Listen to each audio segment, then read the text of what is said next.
is a kind of silence that isn't empty.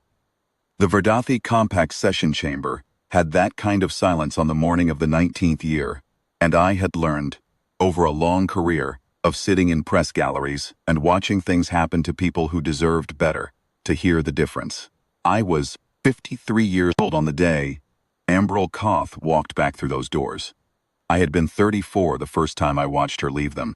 In between, I had filed more than 2,000 dispatches from 7 treaty bodies, 4 military commissions, and 1 war crimes panel whose proceedings I will not name here because some records still carry sealing orders. And I am not in the business of testing whether anyone bothers to enforce them anymore. I had, in that span, developed the journalist's particular form of exhaustion. Not the kind that makes you stop caring, but the kind that makes you stop being surprised.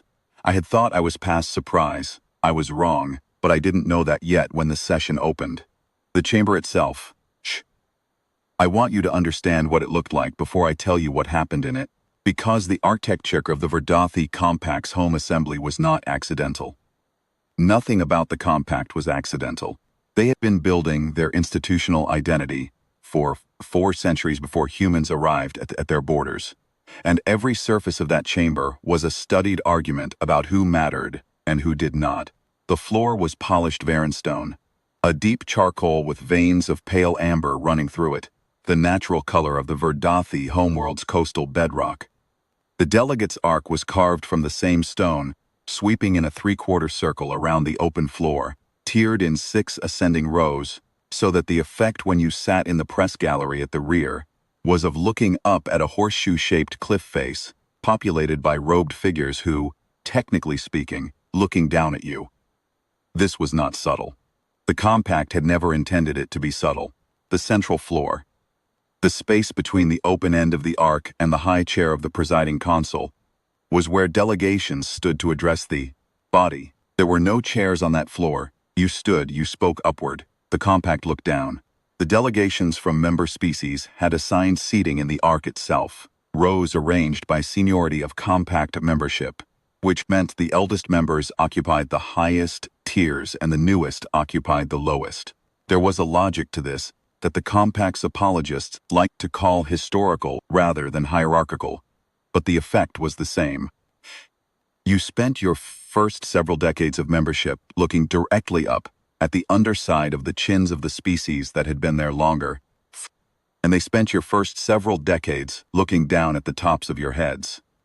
Earth's assigned seat was in the 2nd tier from the floor, 4. It was a mid-tier position, neither elevated nor degraded, or rather it had been a mid-tier position. The seat had been formally declared vacant 19 years, 2 months, and 14 days before the morning I am describing. The chair was still there. Nobody had removed it. The compact, to its credit or discredit depending on how you chose to read the symbolism, had never physically eliminated the chair.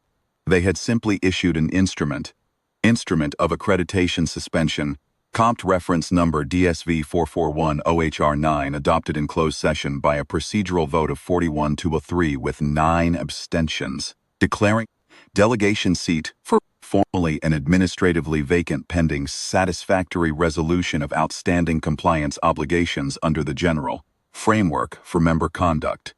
Articles 19 through 23. Articles 19 through 23 concerned record-keeping.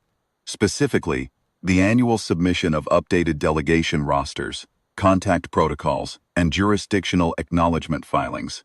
The Compact Secretariat had declared, in a determination letter that I had read 17 times over the years, and could recite from memory, that Earth's delegation had failed to submit the required annual acknowledgement, filing for the preceding compact year in the proper form, with the proper certifications, using the proper compact-issued submission instrument, rather than the delegation's own formatting.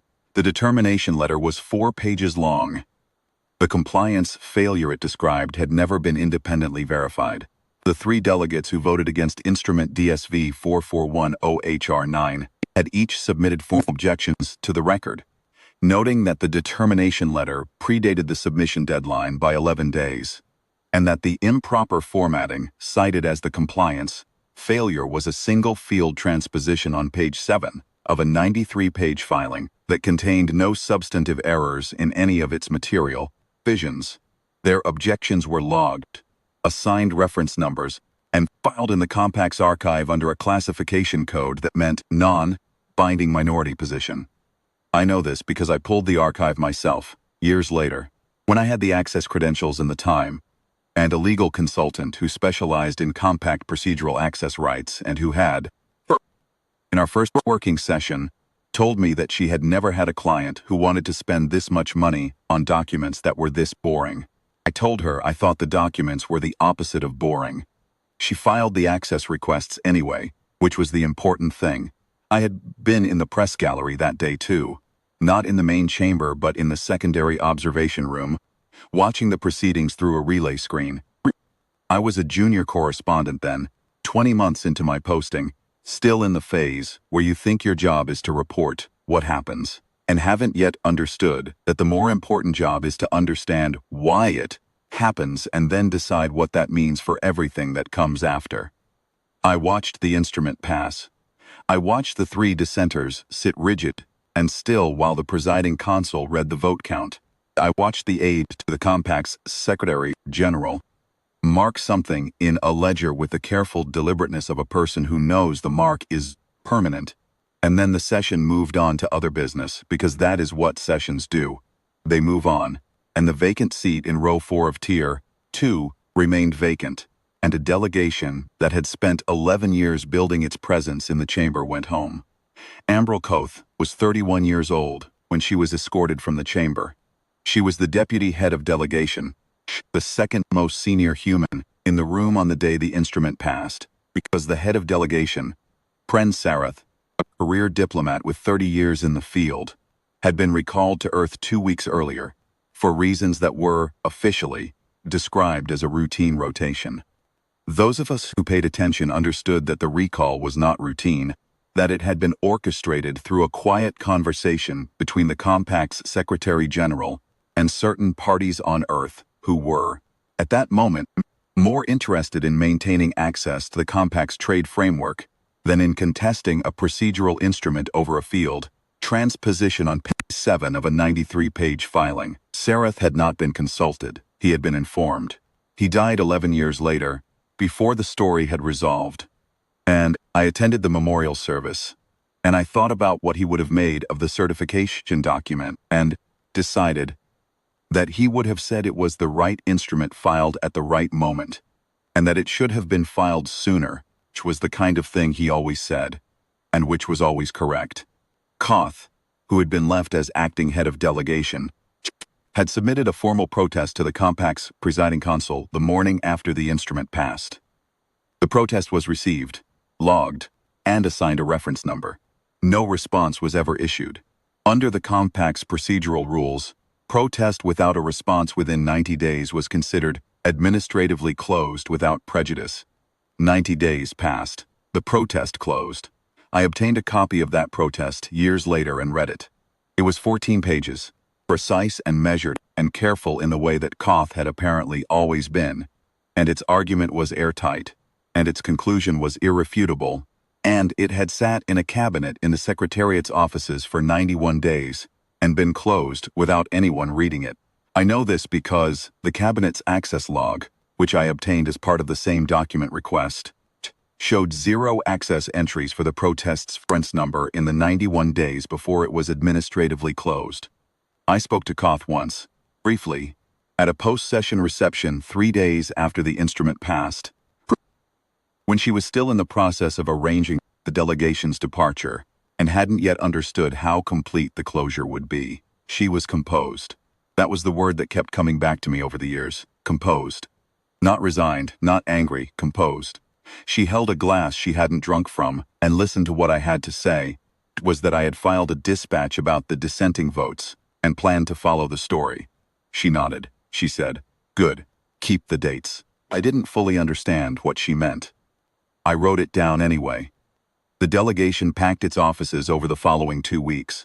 The human staff departed without ceremony. No farewell sessions, no formal acknowledgement, no handshakes in the corridor from the other delegations.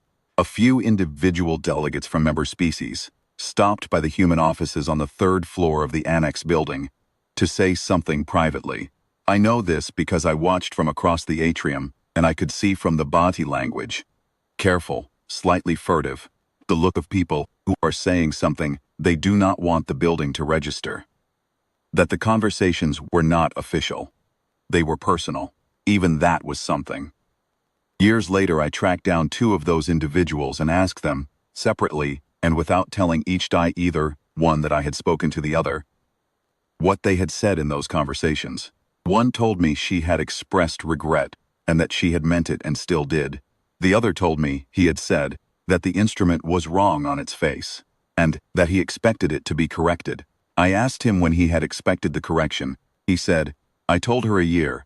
I was wrong about the timeline. I was right about everything else." The human offices were sealed on a Thursday. The lock codes were changed by the Compact's facilities division. The nameplate was removed from the door frame and placed in a storage closet that I later confirmed exists on the 7th floor of the archive building because I filed a facilities access request 3 years after the delegation left and was informed that the nameplate was in storage, pending resolution of the accreditation matter, and that I could not view it, but its existence had been confirmed by inventory. For 19 years, the chair in row 4 of Tier 2 sat empty. I want to tell you what happened in those 19 years, because this story is not only about the day Ambril Koth walked back through those doors. It is about all the days before that, when nobody was watching, or when the people who were watching decided it wasn't worth mentioning. I stayed at my posting. My editor rotated me out after 6 years and assigned me to the Harith Treaty Commission, which was noisier and in some ways more consequential, but I had developed by then what I can only describe as an obligation to the chamber I had watched go quiet. I published what I could. 4 long dispatches in the first year after the instrument passed, then 2, then 1, then half a piece folded into a larger survey of compact procedural practices. My editor told me kindly and then less kindly that the vacancy story was dead because nothing was happening. I told him less kindly and then more firmly that the story was not about what was happening, it was about what was being sustained. He didn't print that piece.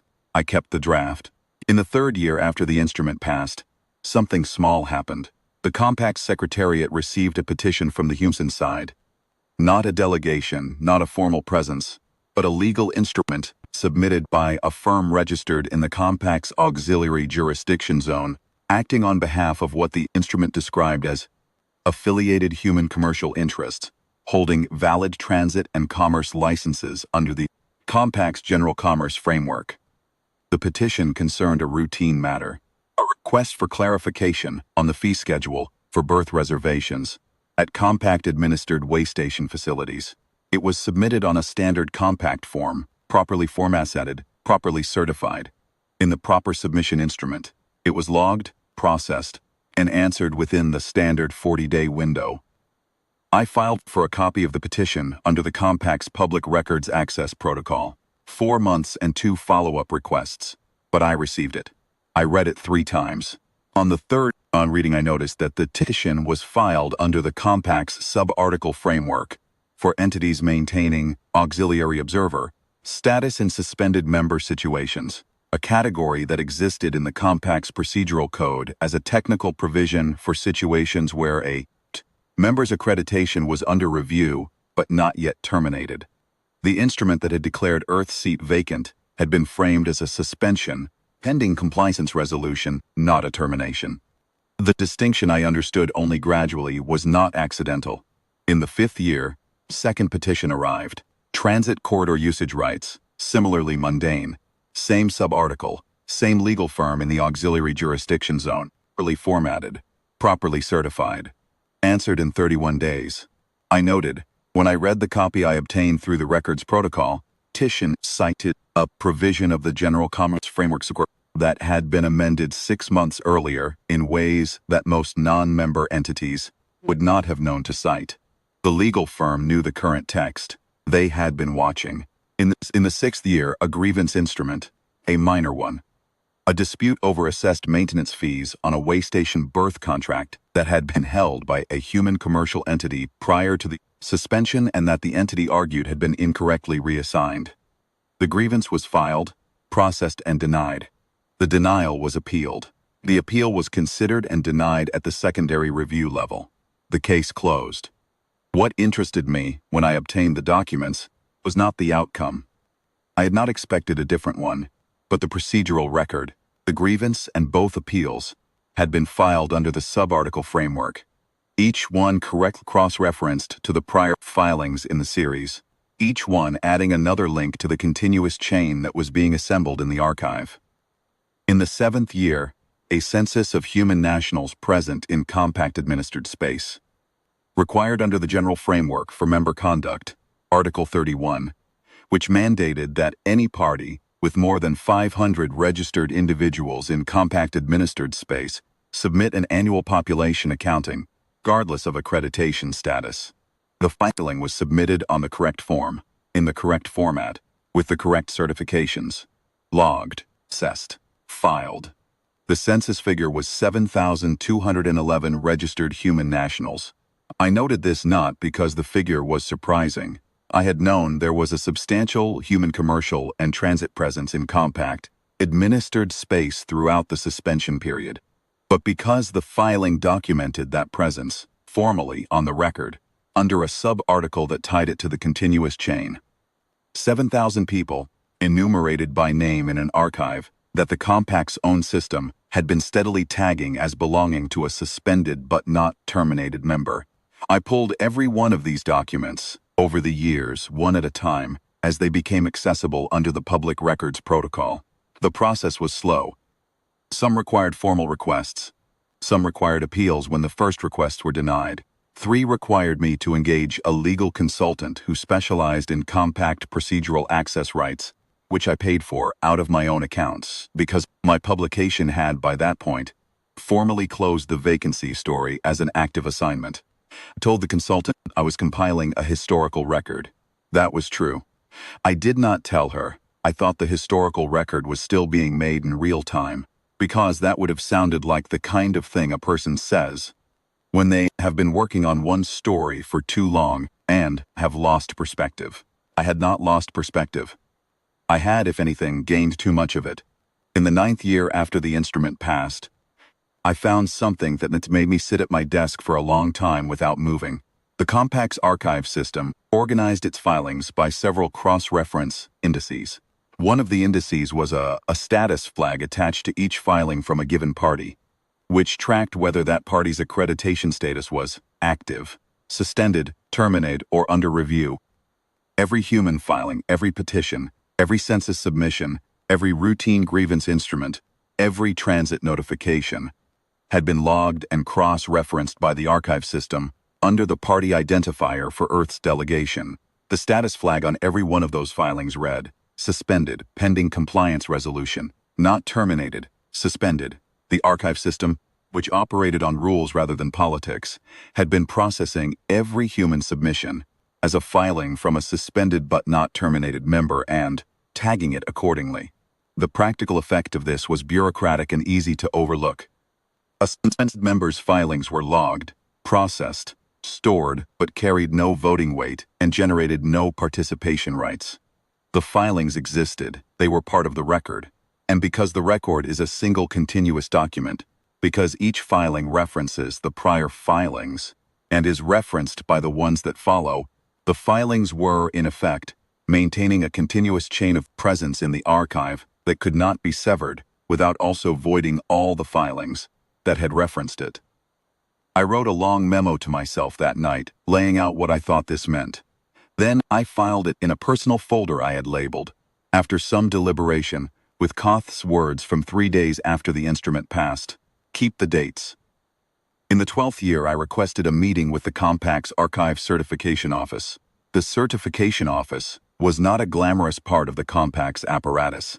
It occupied 4 rooms on the 5th floor of the archive building, was staffed by 7 individuals, and had a mandate that was approximately as exciting as it sounds: issue formal certifications of record completeness and continuity for use in legal proceedings, treaty disputes, and appeals. It certified, in short, that records existed and had not been altered. I sat across a desk from the officer on duty, a slight, precise individual named Sever Kamath, who had been with the certification office for 22 years, and who had, I suspected, never been asked the question I was about to ask. And I asked whether the office would, on request, issue a certification of continuous filing presence for a party whose accreditation was listed as suspended. Kamath looked at me for a moment. Then he asked me to clarify the question. I clarified it. I told him I was researching the filing record of a party whose accreditation had been suspended 12 years prior, and that I wanted to understand whether the office had the authority to certify that the party had, in the intervening years, filed continuously under the Compact's sub-article framework without interruption. Kamath said he would need to consult the procedural manual. He consulted it. He came back 20 minutes later and told me that yes, the certification office had the authority to issue such a certification because a certification of record was not a statement about accreditation status, but about the existence and continuity of filings, and filings existed independently of the accreditation of the party that filed them. I asked whether such a certification had ever been requested. Kamath checked his records. He told me that in the 22 years of his tenure, no such certification had ever been requested for any party. I thanked him and left. I did not request the certification that day. I wrote a dispatch that my editor declined to publish and filed it in the same personal folder as everything else. I remember the walk back from the archive building that afternoon. The Compact's administrative campus was built on a plateau, and in the late afternoon, the light came through the Varan stone facades at a low angle and turned the pale amber veins in the stone to something closer to gold. And it was a beautiful place to be, if you could separate the aesthetics of it from the politics of it, which I had spent 12 years learning to do, and had not fully managed. I walked back to my office and I wrote the dispatch, and I filed it in the folder. And I sat for a while, thinking about what I had just confirmed, which was that the tool existed, and what I had not yet confirmed, which was whether anyone on the human side knew it existed. After some reflection, concluded that they did. The filings were too consistent, too regular, too precisely within the sub-article framework, to be the product of a legal firm acting on routine commercial instinct without specific direction. Someone had designed the filing pattern. The design was not visible on the surface of the individual documents, any more than the design of a foundation is visible in the surface of a completed building. But the foundation was there, and, if you stood in the right place and looked at the right angle, the lines of it were legible. I wrote a letter to the last known address of the law firm that had been filing the instruments. The letter asked, in general terms, whether a representative would be willing to speak to a journalist researching compact procedural law. The letter received no response. I wrote 2 more over the following years. Neither received a response. I understood, after the third, that the silence was not rudeness but design, that the people who were maintaining the filing pattern had calculated correctly that the filing pattern spoke for itself, and that speaking to journalists would add noise without adding information. 7 more years passed after my meeting with Kamath. In those 7 years, I watched the Compact do the things the Compact did. I watched 3 more procedural votes on matters that had real consequences for real people, and that were resolved in ways that rewarded the parties that had been in the room the longest and penalized the ones that hadn't. I watched a renegotiation of the General Commerce Framework that quietly adjusted the fee structures for waste station berths in ways that increased costs for non-member transit users by an average of 31%, while reducing them for senior members by 12%.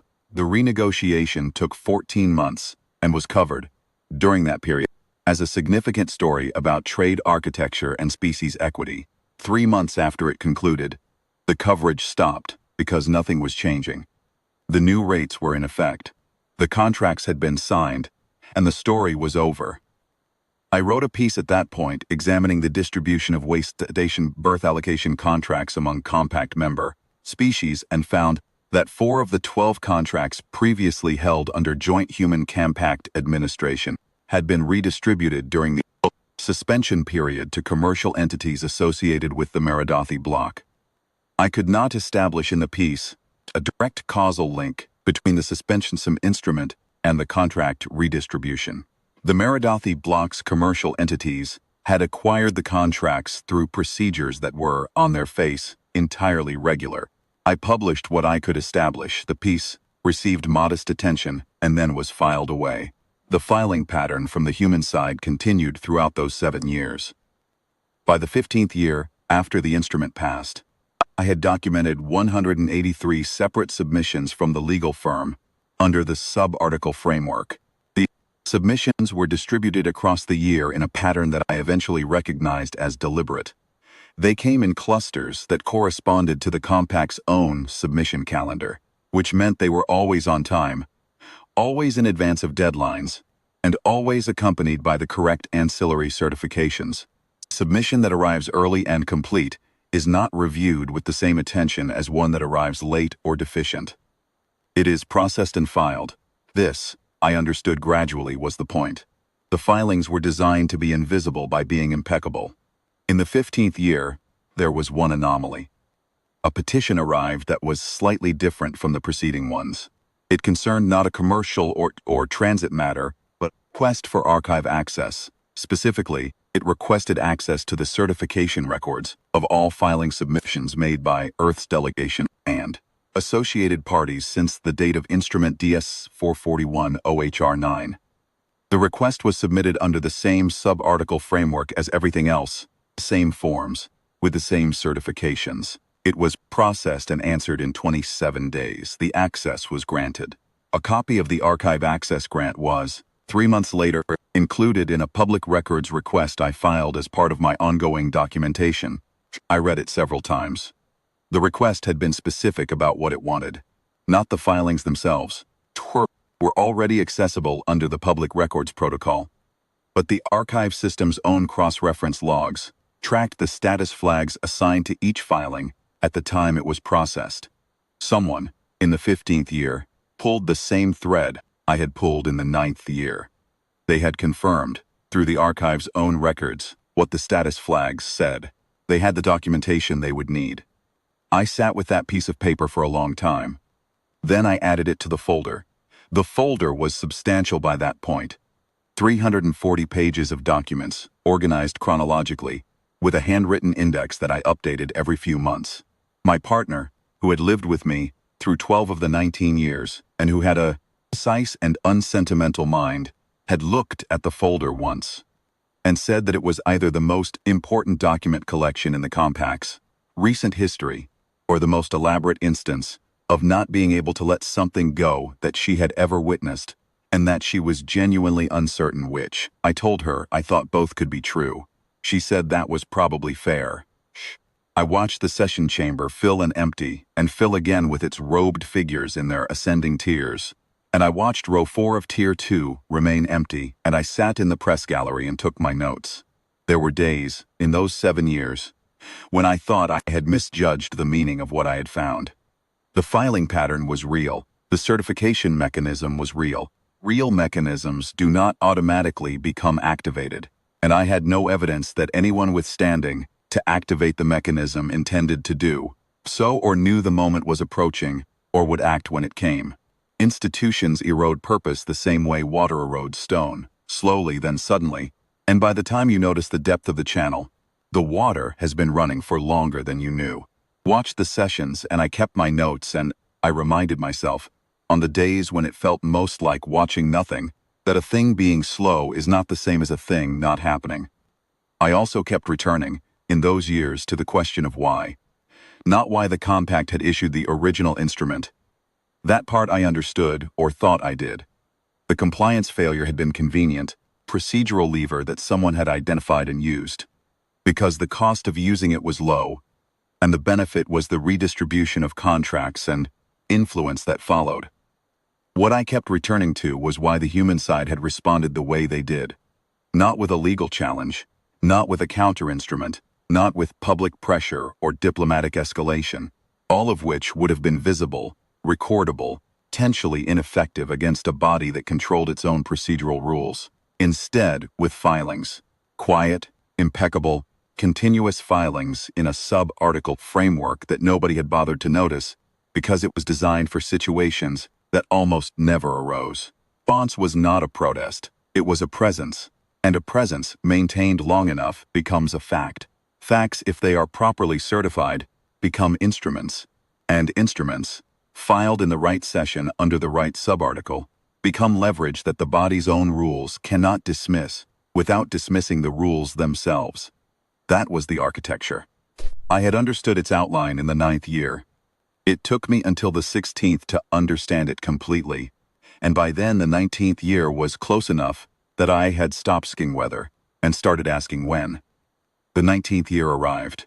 The Compact announced, in a session notice distributed to all credentialed observers 4 weeks in advance, that the agenda for the coming plenary session included a resolution to formally and permanently terminate Earth's accreditation and reclassify the seat in row 4 of Tier 2 as available for reassignment to a new member, pending the completion of the Compact's standard new member accession process.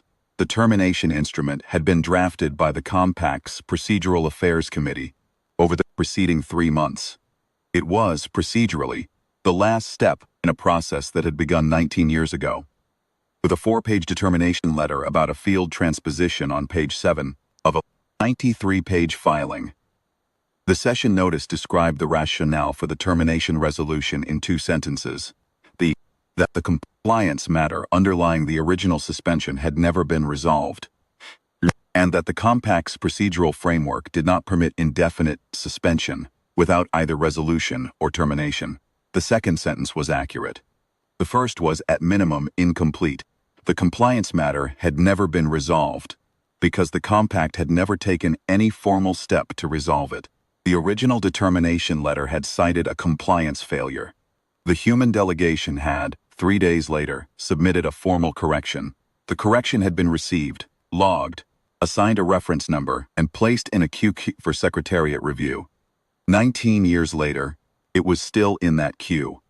I know this because I had pulled the queue status 4 times over the years as part of my documentation, and each time the status had read, pending Secretariat review, no action date assigned. I submitted a question to the Compact's the Secretariat had completed its review of the correction submission prior to the drafting of the termination resolution. The Communications Office responded, 11 days later, that the review process was ongoing and confidential, and that they could not comment on its status in relation to any forthcoming session agenda items. I published that exchange in full.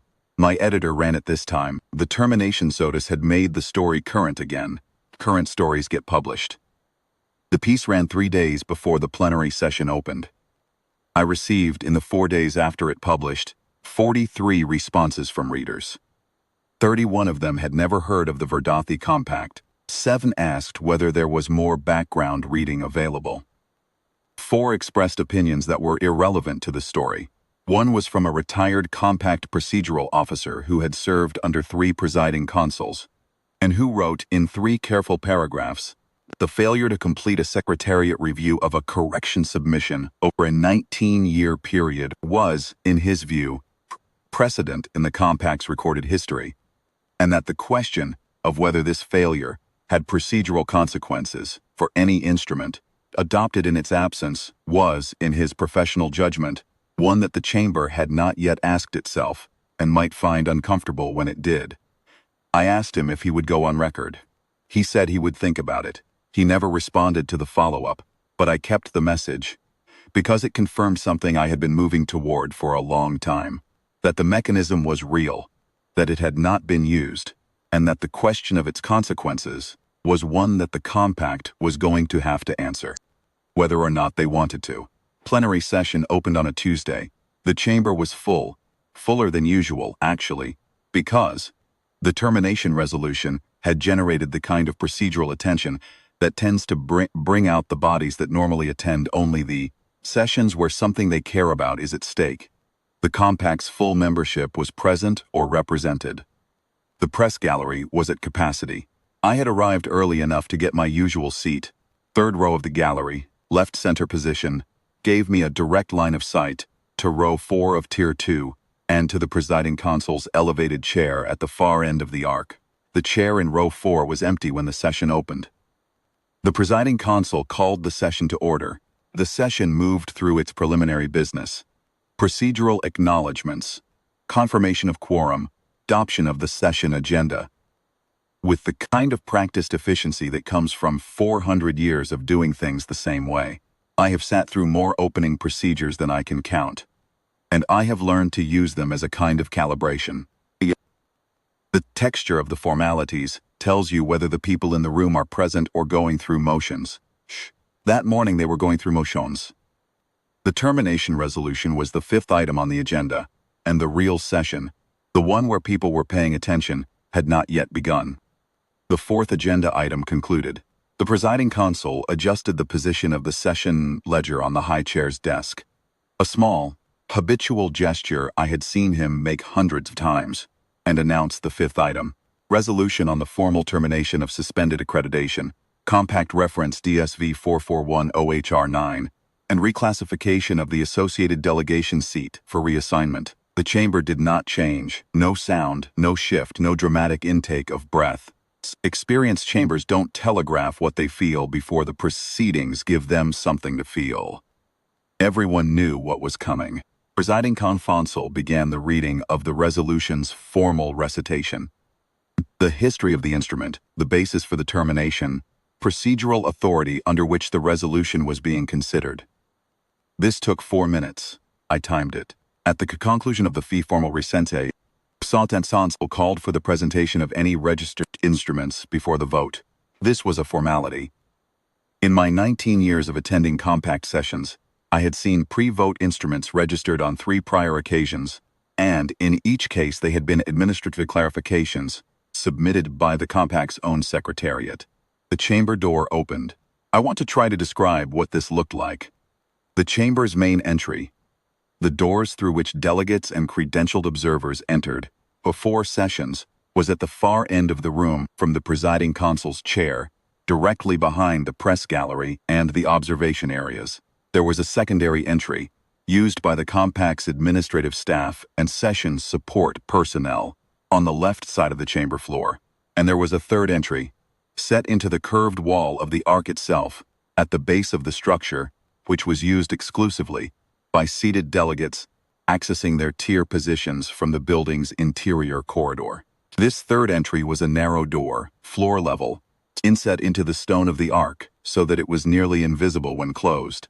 In 19 years of attending sessions, I had seen it used perhaps 20 times, always by delegates who had been delayed and needed to access their seats without crossing the floor. The door at the base of the arc opened. Ambril Koth walked through it. She was 50 years old. She was wearing a dark coat, a deep charcoal fitted, with no insignia and no ornamentation beyond the collar, which was high and straight, and gave her the look of someone who had dressed for a formal occasion and had chosen, deliberately, to strip everything decorative from the formality and leave only the structure. Her hair was shorter than I remembered it and fully gray. She walked without hurrying. The door at the base of the arc closed behind her. She crossed the floor. The floor of the Verdathi Compact's chamber is approximately 40 meters across at its widest point. The base of the arc, the entry point she had come through, was on the left side of the chamber. 4 of Tier 2 was on the right side of the arc, accessed by a set of steps that ran up the interior face of the curve from the floor level. Koth walked across the floor to the steps, and then she walked up the steps, and then she walked along the 4th row to Earth's seat, and she sat down in it. There was a sound in the chamber. It was not dramatic. It was the kind of sound a room makes when 300 people, who had been holding a particular kind of muscular stillness, the stillness of people who expected something and were not quite prepared for it to happen, all adjust their posture in the same half-second. A shifting, a settling, then silence. The presiding consul had not moved. His hands were on the ledger. He was looking at the figure, now seated in row 4 of Tier 2, with the expression of a man who had prepared extensively for this session and was in process of determining whether his preparations covered what he was currently looking at. I could see him from my position in the gallery, and I could see his face, And what his face told me was that he was not outraged and not afraid, but that he was very carefully thinking. He asked, into the silence, what instrument was being presented. Koth reached into the coat's interior pocket and produced a single document. She placed it on the surface of the ark in front of her seat. She did not stand. She did not speak. She placed the document face up on the surface of the ark and left her hand resting beside it. And she looked at the presiding consul. The presiding consul looked at the document. He looked at Koth. He looked at the document again. After a moment, he said that he required the document to be submitted through the session's official instrument registration process, and he indicated the session clerk's position at the base of the ark. Koth picked up the document. She walked the steps to the floor. She crossed to the session clerk's position, which was a small desk set into the base of the ark adjacent to the left side entry, and she placed the document on the clerk's desk. She signed the submission register. The clerk stamped the document and assigned it a session reference number. Koth walked back to the steps. She climbed back to her seat. She sat down. The clerk's assistant delivered a copy of the document to the presiding consul's high chair position. Presiding consul, read it. This took longer than 4 minutes. I timed this too. The document was, as I would learn from the certified copy I obtained through the Public Records Protocol 6 weeks later, single-page certification issued by the Compact's Archive Certification Office. It's certified, under the signature and seal of the Certification Office's senior officer, not Sever Kamath, who had retired 4 years prior, but his successor, a woman named Threll Voss, who had been in the position for the preceding 3 years. That the party identified by Archive Reference Code delegation primary had filed continuously and without interruption under the Compact's subarticle framework for parties in suspended accreditation status from the date of instrument DSV 4410HR9 through the current session date, a period of 19 years, 2 months and 14 days, comprising 412 discrete filing submissions, all properly formatted, properly certified, and properly submitted under the relevant subarticles of the General Framework for Member Conduct.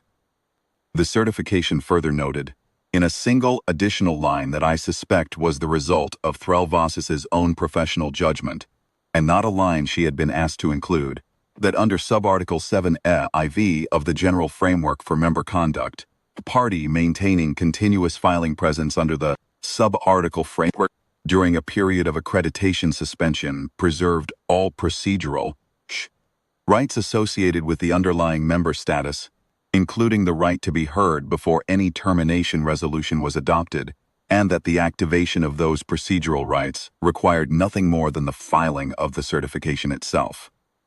The presiding consul read this. He set the document down.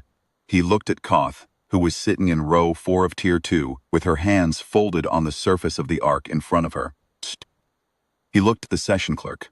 He looked at his own procedural officer who was seated to his right, and the procedural officer looked back at him and gave the smallest possible nod, which I interpreted, from across the chamber, as confirmation that the certifications said what it appeared to say, and that its implications were what they appeared to be. The presiding consul said, in a voice that was controlled and formal, and that I had heard him use on perhaps 6 other occasions over the years, the voice he used when the chamber had arrived at a place that required care, that the session would recess for consultation. The session recessed. In my seat. Most of the press gallery stayed. The delegates stayed in their tiers. Sand. Some of them were talking to each other, in the careful, low-register way of people who are discussing something that matters without wanting to appear to be discussing something that matters. I watched row 4 of Tier 2. Koth sat there throughout the recess. She did not talk to anyone. She did not look at her document, which was now in the session clerk's possession. She looked occasionally at the chamber floor, and occasionally at the ark around her.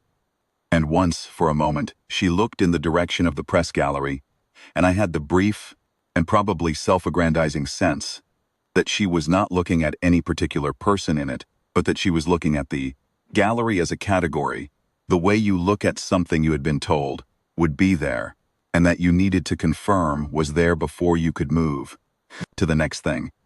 The recess lasted 42 minutes, The presiding consul returned. The delegates settled. The session resumed. The presiding consul said that the presiding chair had reviewed the submitted instrument and consulted with the session's procedural officer, and that the instrument was procedurally valid and activated the rights set forth in Subarticle 7 DIV of the General Framework for Member Conduct. He said that, as a consequence of this finding, the termination resolution could not proceed without first completing the procedural requirement of hearing from the affected party, and that the session would accordingly enter the hearing period. He said the affected party was recognized to address the session. Koth did not stand immediately. She sat for a moment in her seat, and then she stood the way a person stands when they have been sitting for a very long time in a place they were told they couldn't be, and have decided that they will stand in the way they intended to stand when they first sat down. Straight still. Looking at the presiding consul, she said. The seat was never empty. She sat down. The chamber held what it held for perhaps 3 full seconds. Then the sound came back. That sound of 300 people adjusting themselves. And then it was quiet again. A different quiet, kind that follows something, that was short enough that you couldn't be sure you had fully understood it, and long enough that you understood you going to need to think about it. The presiding consul said the session would continue. It continued. Procedural calendar required that, after the hearing period, the session moved to the instrument review phase, in which the procedural officer would assess whether the termination resolution could proceed given the findings of the certification document. This assessment took the procedural officer, whose name was Corin Veth, 31 years with the Compact, precise and careful figure whose written opinions I had read many times. 2 days. I do not mean that the session was held in continuous session for 2 days. I mean that the plenary recessed after the hearing period and reconvened 2 days later with Veth's written assessment submitted to the full membership for review. Veth's assessment was 18 pages. I obtained it through the Records Access Protocol. Its conclusions, pressed to the minimum, were that the certification document was valid under Compact procedural law, that Subarticle 7 Sive had been correctly identified and applied, that continuous filing presence under the subarticle framework did, as Threlvoss's certification stated, preserve the procedural rights of the underlying member status, that those rights included the right to be heard and also, and this was the part that generated the longest section of Veth's assessment, the right, procedural reinstatement of full accreditation status, if the original basis for the suspension was found to have been improperly applied. Veth did not rule on whether the original basis had been improperly applied. That finding was outside his remit. What he did was note, in precise and measured language that I read 5 times and found to be one of the most carefully constructed pieces of institutional writing I had encountered in 30 years of reading such things, that the record of the correction submission filed by the human delegation 3 days after the original instrument's adoption, the submission that had been logged, assigned a reference number, and placed in a queue for Secretariat review, where it had remained for 19 years without action, raised questions about the completeness of the compliance resolution process that the Chamber would need to address before any determination on the termination resolution could be made. He said, specifically, that an unreviewed correction submission in a 19-year-old compliance queue could not be considered resolved by inaction. That was not how Compact procedural law treated unreviewed submissions. An unreviewed submission remained pending. Pending compliance matter could not form the basis for a termination resolution without first being resolved. The termination resolution, therefore, could not proceed in its current form. The Compact's plenary did not formally vote to reinstate Earth's accreditation in that session. What they voted on, 14 days after the session opened, was a motion to refer the original compliance matter to the Secretariat for expedited review with a mandatory response window of 30 days to stay the termination resolution pending that review. The motion passed 61-2 with 1 abstention. The 2 votes against it were cast by the Verdathi bloc, which had been the primary architect of the original instrument, and which had, in the intervening 19 years, acquired 4 of the 12 waystation berth allocation contracts that had been redistributed following Earth's accreditation suspension. I noted this in my dispatch. My editor ran it prominently. The Secretariat completed its expedited review in 23 days. The correction submission from 19 years ago, the one with the field transposition on page 7 of a 93-page filing, the one that had been in the review queue since 3 days after the original instrument passed, was found to have corrected all cited deficiencies. The Secretariat's finding was submitted to the presiding consul's office with a cover note that described the correction as substantively complete, procedurally sufficient. The original compliance failure, in the Secretariat's determination, had been remedied at the time of the correction submission.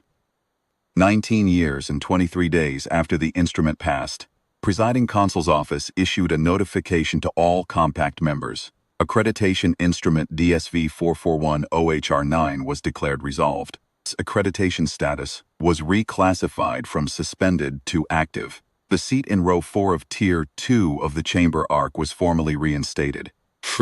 I was in the press gallery when the notification was read into the session record. The chamber was at its regular Tuesday attendance, not the full-body presence of the plenary, just the ordinary working quorum of the Compact's weekly session. The session had 11 items on its agenda.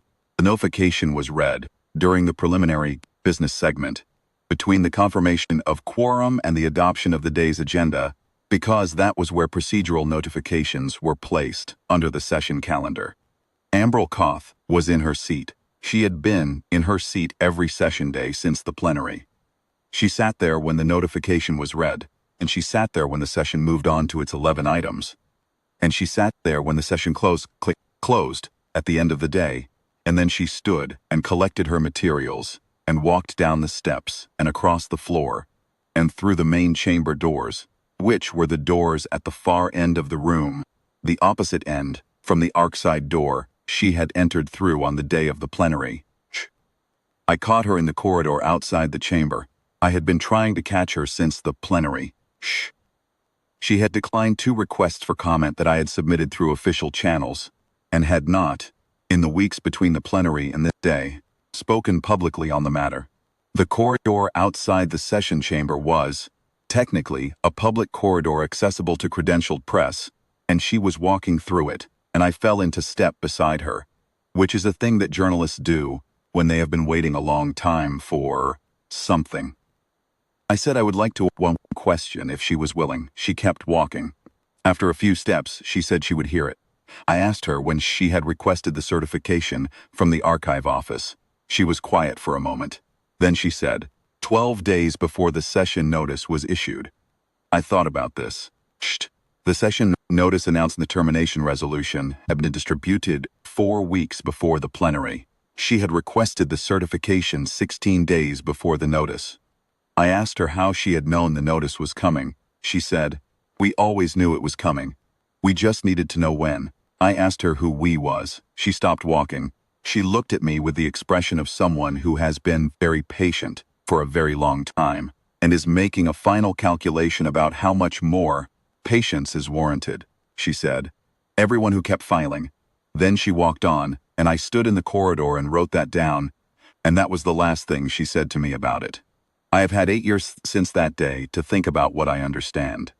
I am older now, and my editor is different, and the publication is different, and the Compact is, in several small ways, different.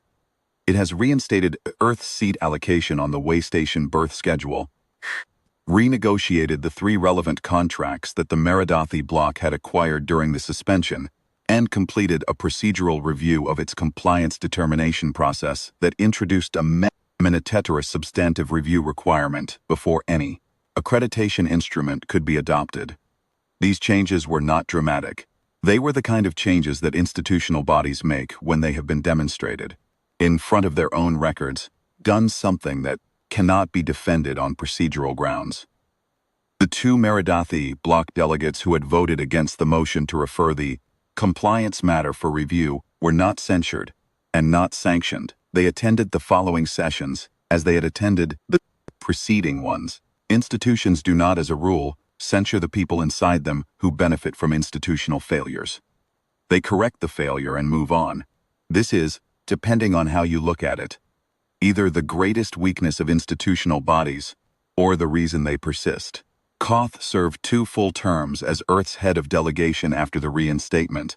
She negotiated the way station renegotiation herself. She was present in the chamber for the adoption of the procedural review amendments, seated in row 4 of Tier 2, and she was there for the vote.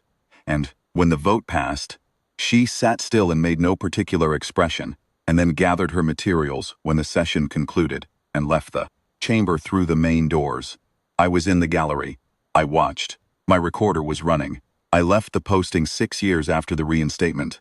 By then, I had been a correspondent for 29 years, and I had been covering the compact for 21 of them, and I had the specific kind of fatigue that comes not from too much failure, but from the sustained effort of watching something work, slowly, partially, with too many concessions along the way.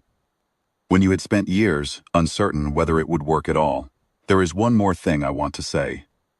In the week before I left my posting, I returned to the archive building. I went to the 5th floor, to the certification office, where Threll Voss was still working. I asked her, formally and on the record, why she had included the additional line in the certification, the line about subarticle 7CA IV and the preservation of procedural rights, the line that wasn't strictly required for the certification to be complete, and that had made the certification into something with teeth. Voss looked at me for a moment. She was precise, as Kamath had been before her. That particular precision of people who work with records and understand that records mean something, she said, because the filing record was complete, and because a complete record deserves a complete certification. She said it the way you say something that is obvious, and that you are slightly or surprised you are being asked to explain.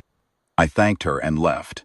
I stood in the corridor outside the certification office for a moment before I went to the elevator, because I wanted to remember the feeling of being in a building where someone had, 19 years, into a thing that most people had stopped watching, done the complete version of their job because the record warranted it. The seat in row 4 of Tier 2 was not empty. It was never empty, the record said so, and a person who understood records made sure the record was heard. That is what I kept watching for. That is what I saw.